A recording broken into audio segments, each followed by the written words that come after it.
세상 모든 만물들은 다 이름이 있습니다. 하나님은 만물을 지으시고 아담에게 네 스스로 이름을 지어보라 해서 아담에게 이름을 짓게 하셨습니다. 그래서 이름에는 그의 위치에 맞게끔 또 내게 맡겨진 사명을 잘 감당하며 살라는 당부가 그 속에 스며 있습니다. 세상의 조화와 삶의 아름다운 조화는 각자가 자기의 맡은 바 소명, 즉 자기 이름값을 다할 때에 반드시 일어납니다. 동물 중에서 사람과 가장 친한 동물은 바로 개라고 합니다.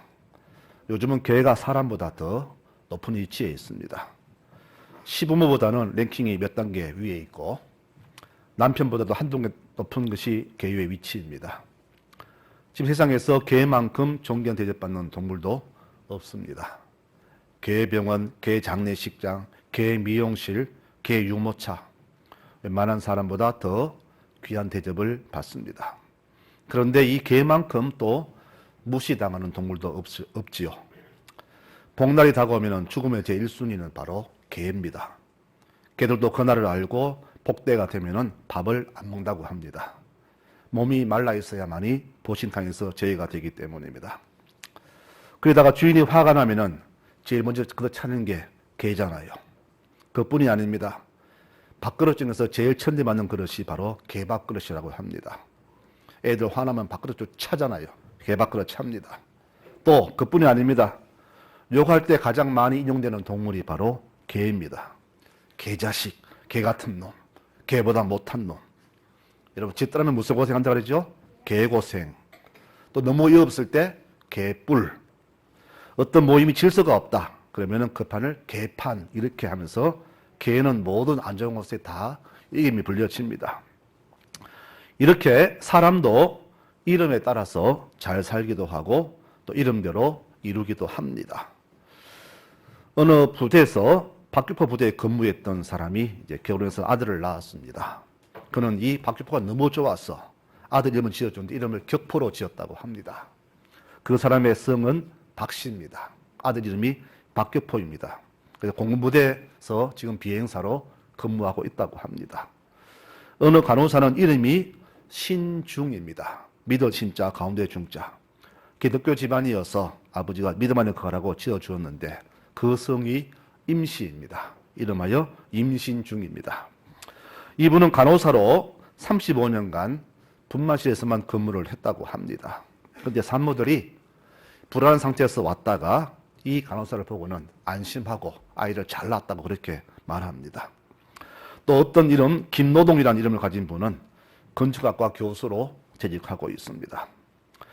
이름이 이렇게 중요하므로 우리 부모님들은 이름을 지을 때 신중히 지었고 또 적당한 이름이 떠오르지 않을 때는 장명소에서 짓기도 했지요.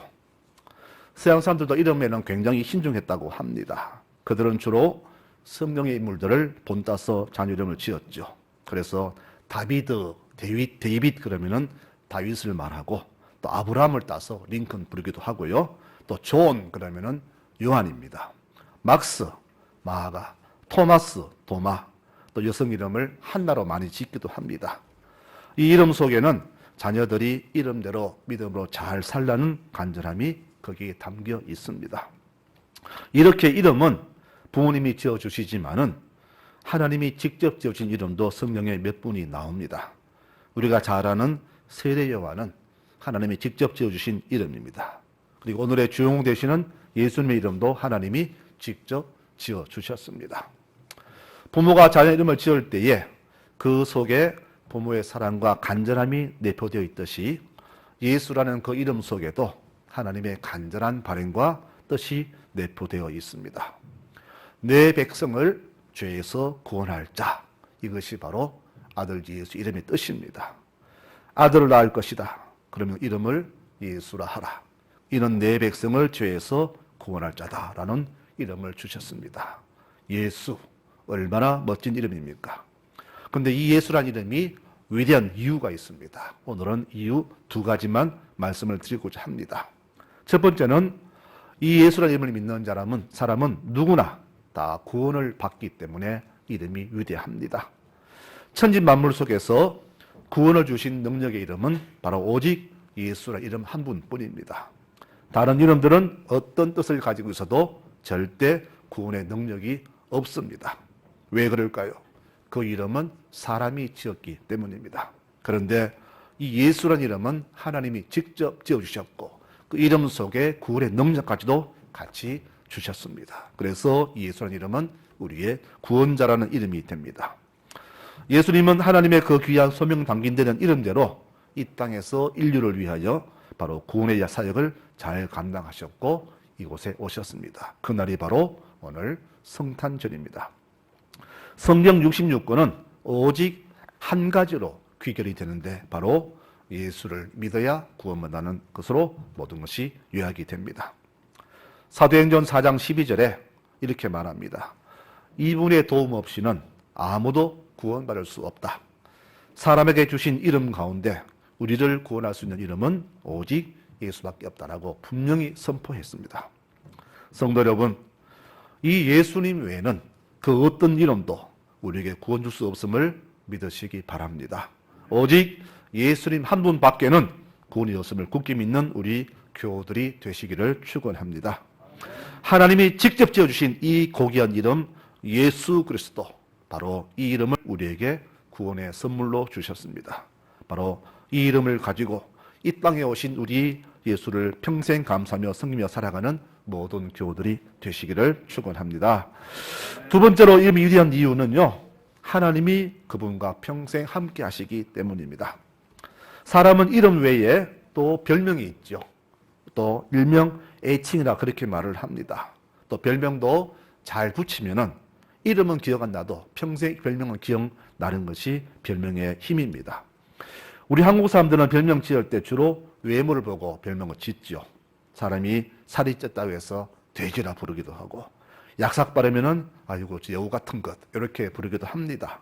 또 너무 센스가 없으면은 아이고 곰 같은 놈 이렇게 말하고, 또 너무 베풀 줄 모르면은 왕소금, 짠순이, 일본 말로는 뭐 떼떼모찌 이렇게 부르기도 합니다. 서양 사람들은 이 애칭을 아주 중요하게 여겼어요. 그래서 그들은 이름도 부르지만 주로 평소에는 애칭을 많이 부릅니다. 그럼 더 친해지기 때문입니다. 우리 예수님도 별명이 있습니다. 바로 임마누엘입니다. 이 뜻은 하나님이 함께 하신다. 애칭도 너무 좋지요. 예수님은 이름대로 사셨고 그 별명대로 지금도 우리와 함께 하고 계십니다. 내가 세상 끝날까지 너희와 항상 함께 있으리라. 이 약속대로 그분은 지금도 우리와 영원히 함께 계시고 계십니다. 이것을 믿으시는 교우들이 되시기를 축원합니다. 성경에는 많은 이름이 등장하지요. 그 중에는 하나님의 영광을 드러낸 사람들과 또 하나님을 더럽힌 그런 사람들로 나누어집니다. 지금 우리 기억에 남아있는 이름들은 주로 하나님을 잘 믿었던 분들입니다. 아브라함, 다윗, 또 요셉, 모세, 수많은 이름들이 우리 머리에 기억이 되죠. 물론 악하게 살던 사람들도 기억되지만은 우리의 이름 석자가 바로 이분들처럼 기억되려면은 우리가 정말로 이름대로 살아야 한다는 것을 이 시간 다시 한번 명심합니다. 하나님은 우리에게도 내 이름 석자 외에 또 다른 우리의 애칭을 주셨습니다. 바로 성도라는 별칭을 주셨죠. 하나님 믿는 무리란 뜻의 이 성도, 또 애칭은 아니지만은 우리에게 이름만큼이나 중요한 직분도 주셨습니다. 목사로, 장로로, 권사로, 집사로 직분을 주셨고, 우리는 교회에서는 이름보다 이 직분을 많이 부르지요. 김 집사님, 박 권사님 이렇게 부릅니다. 이 직분도 하나님이 직접 지어주신 고귀한 이름입니다. 우리가 이 이름값을 제대로 하려면 어떻게 하면 될까요? 다른 방법 없습니다. 바로 말씀대로만 살면 됩니다. 예수님은 그 이름대로 말씀대로 사셨고요. 성령의 위대한 선조들도 말씀대로 살다가 이 땅을 떠났습니다. 우리가 하나님의 백성이라면, 주의 구원받은 백성이라면 당연히 내 삶의 기준은 바로 말씀이 되어야 합니다. 그런데 말씀대로 사는 게 그렇게 녹록지가 않음에 우리의 고민이 있죠. 하지만 예수님은 이 세상과 정반대로 사셨던 분입니다. 물론 이 땅의 삶과 성경 말씀이 겹치는 부분도 있지만은 대체로 반대가 많이 됩니다. 우리가 힘든 이유가 세상대로 살려니 말씀이 걸리고 말씀대로 살려니 세상이 걸립니다. 이 갈등 속에서 우리가 많이 힘들어합니다. 그런데 예수님은 이 갈등 속에서 조금도 주저하지 않고 오직 하나님 말씀으로만 이 땅을 사셨습니다. 이것이 바로 그분의 가치관이었어요.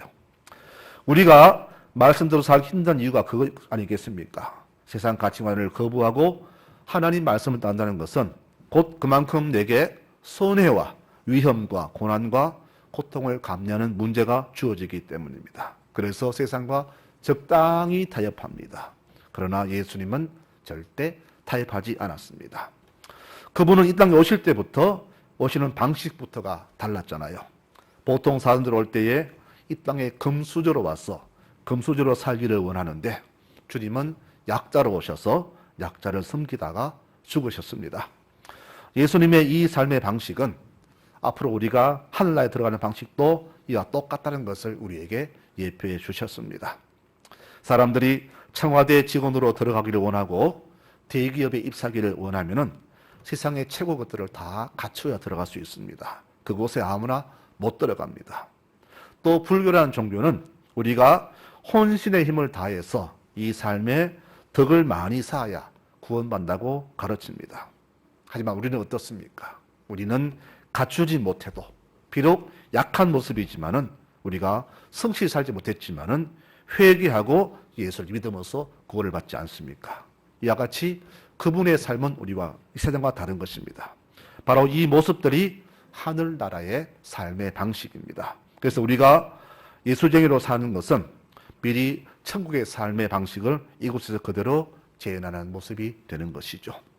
우리가 교회 생활을 올바로 해야 하는 이유, 또 말씀을 행하며 살아가는 이유가 바로 여기에 있습니다. 바로 이 모습들이 나중에 천국에서 우리가 감당할 모습이기 때문입니다. 그래서 교회 생활을 올바로 제대로 하지 못하는 교회는 감히 제가 말씀드립니다. 천국이 보장되었다. 그렇게 약속을 못 드립니다. 천국의 삶은 권력과 명예와 부와 즐거움, 풍요함을 다 내려놓고 용서와 희생과 사랑과 헌신으로 사는 것이 천국의 삶입니다. 이 삶을 이 땅에서 어떻게 살라고 우리에게 천국의 삶을 미리 우리에게 예표해 주셨습니다.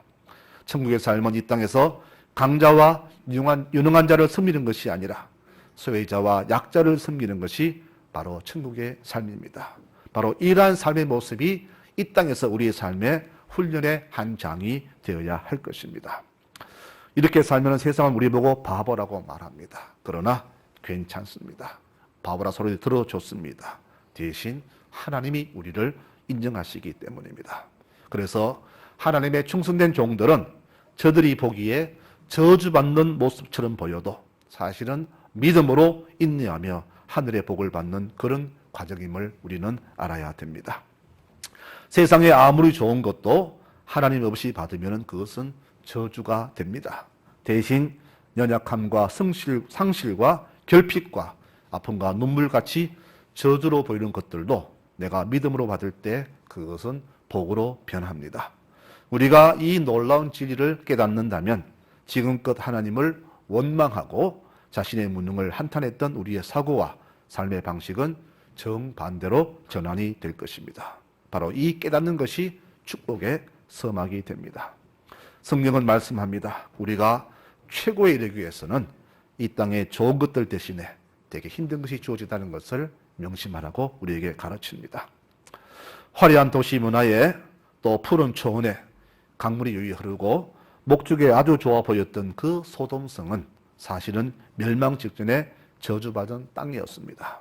그러나 우리 눈에 그저 좋게 보였을 뿐입니다. 하지만 아브라함이 선택한 곳은 풀 한 폭이 나지 않는 광야였지만 바로 하나님이 함께 하시니 그것은 곧 축복의 땅이 되었습니다. 모두가 말합니다. 세상이 어둡다. 망할 세상이다 말합니다. 어떤 곳은 정말로 저주받은 것처럼 보이는 그런 곳도 있습니다. 그러나 비록 어두운 곳이라 할지라도 우리 믿음의 사람들이 믿음으로 그 땅을 밟을 때 그곳은 황무지에서 옥토로 변하게 될 겁니다. 왜 그럴까요? 축복 되신 주님이 우리와 함께 하시기 때문입니다. 그래서 우리 성도가 살아가는 삶의 방식은 내게 주신 그 위대하신 이름, 성도, 믿는 자, 하나님 백성이라는 그 이름에 부끄럽지 않게끔 이룩하며 살아가는 것입니다. 야곱은 쫓기듯 고향을 떠났지만은 그가 누웠던 그 땅에서 하나님을 만납니다. 그리고 그 땅 이름을 짓는데 하나님의 집 베델로 짓지요. 원래 그 땅 이름은 우상의 땅 루스였습니다. 하지만 우상의 땅도 황무지도 하나님의 사람이 믿음으로 밟을 때 그곳을 옥토로 변하게 하는 능력이 있습니다. 우리가 믿음으로 철저하게 하나님 뜻대로 살면은 그곳이 어느 곳이든 어떤 환경이든 우리 때문에 변화가 안 될 곳은 없을 것입니다.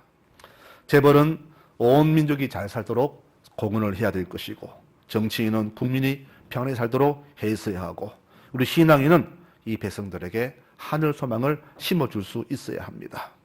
이렇게 자기 이름대로 살아야 되는데 이렇게 살지 않아서 세상이 어두워진 것 같습니다. 그래서 이 어두운 세상에 오신 주님의 그 빛을 받은 우리가 그 빛을 반사해야 합니다. 어떻게 하면 될까요? 이름대로 살면 되는 겁니다. 말씀을 맺고자 합니다. 오늘 마지막에 좀 우스갯소리 할게요. 저는 아담이 이름을 지을 때 정말로 잘 지었다고 생각합니다. 하나님께 지혜를 주셨기 때문입니다. 만일 아담이 자기 사람 생각으로 지었다면 참 희한한 일이 많았을 겁니다. 가령 이 꽃을 똥이라고 지었다 하십시다. 야, 참 똥 향기 좋다. 그렇겠죠? 그리고 꽃집에 아가씨 예쁜 게 아니라 똥집에 아가씨는 예뻐요. 생일 선물로 똥 한 사발 줍니다. 이런 말이 나왔을 겁니다. 이건 약과입니다. 좀 지저분한 얘기지만은 만일 우리가 먹는 밥을 똥이라 지었다면 어떨까요? 자, 아침 똥 먹자. 하나님 우리 가족에게 새끼 똥 주셔서 감사합니다. 이런 말이 나오지 않을까요? 그런데 하나님은 아담에게 지혜를 주셔서 그 사물에 합당하게 좋은 이름을 짓게 하셨습니다. 그래서 세상의 아름다움은 각각 자기 위치에서 자기 소명을 잘 감당할 때 바로 아름다워지는 것입니다. 악기도 음색이 다 다르지만은 지휘자의 손놀림에 따라서 바로 아름다운 하모니를 냅니다. 우리 삶의 모습, 환경, 처지, 성격 다 다르지만은 지휘자이신 예수님의 지휘 아래 내 소리를 더 크게 내려 하지 말고 내 악기가 제일 좋다고 자랑하지 말고 지휘에 따라서 작게도 내고 크게도 내고 때로는 침묵도 할 때에 아름다운 신앙의 하모니가 우리 삶에 울려 퍼지게 될 것입니다. 바로 이 소명이 오늘 예수 그리스도를 믿는 우리 성도들에게 있음을 모두가 잊지 말아야 할 것입니다. 오늘 성탄절 또 마지막 22년을 보내는 마지막 주일입니다. 지난날을 돌아보니 모든 것이 다 하나님의 은혜였습니다. 하나님이 우리의 도움처가 되시고 피난처가 되셔서 우리 삶을 지금까지 복되게 아름답게 지켜주셨음을 우리는 잘 압니다. 이렇게 베푸신 은혜를 받은 우리 절대 은혜를 잊지 말고 갚아 나가야 합니다. 내게 주신 직분, 내게 주신 귀한 별칭, 예수전환장이라는 이 이름대로 살아가시는 교우들이 되시기를 바랍니다. 이름값 하시는 여러분들 되시기 바랍니다. 내 삶의 위치에서 주신 직분대로 그 직분을 잘 나가는 교우들이 되시기를 바랍니다. 우리 이렇게 살아갈 때에 우리 때문에 하나님의 놀라운 성호가 온 세상에 영광을 받게 될 것입니다. 이렇게 평생을 믿음의 사람으로 그 삶의 자리에서 하나님을 영광스럽게 올려드리는 믿음의 모든 교우들이 되시기를 간절히 축원합니다. 메리 크리스마스. 한 해에도 수고하셨고 새 한 해도 하늘 축복이 넘치기를 축복합니다. 기도하겠습니다.